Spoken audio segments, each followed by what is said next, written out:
What is the Beast of Revelation? Put simply, the Beast of Revelation is the fourth of four kingdoms seen by King Nebuchadnezzar of Babylon in a dream given to him by God, and later seen by the prophet Daniel in two separate visions. Nebuchadnezzar's dream has been described by Daniel as follows in Daniel chapter 2 verses 32 through 35. The head of that statue was of fine gold, its chest and arms of silver, its middle and thighs of bronze, its legs of iron, its feet partly of iron and partly of clay. As you looked on, a stone was cut out, not by human hands, and it struck the statue on its feet of iron and clay and broke them in pieces. Then the iron, the clay, the bronze, the silver, and the gold were all broken in pieces and became like the chaff of the summer threshing floors. And the wind carried them away, so that not a trace of them could be found. But the stone that struck the statue became a great mountain and filled the whole earth.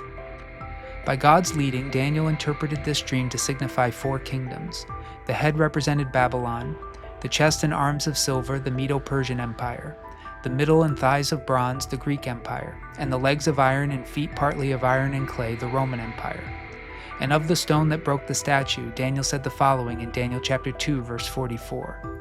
And in the days of those kings, the God of heaven will set up a kingdom that shall never be destroyed, nor shall this kingdom be left to another people. It shall crush all these kingdoms and bring them to an end, and it shall stand forever.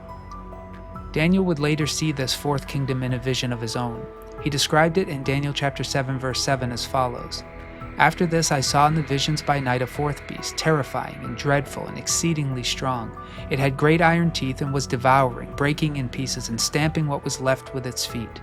It was different from all the beasts that had preceded it, and it had 10 horns.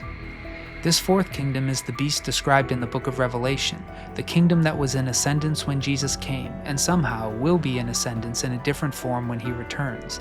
It is the Roman Empire.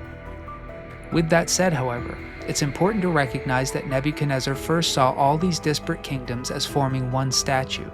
Somehow, all these kingdoms were part of the same project, not the same human project, but the same spiritual project. They have all been designed to oppose the work of God and to deceive the children of God. This began in the Garden of Eden, continued until the Great Flood, was restarted at Babel, and proceeded in the nations of Egypt, Sumer, Assyria, Babylon, and so on.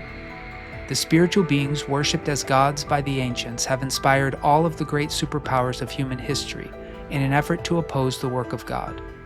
What is the Beast of Revelation? The beast is any kingdom which listens to the whispers spoken to the builders of Babel.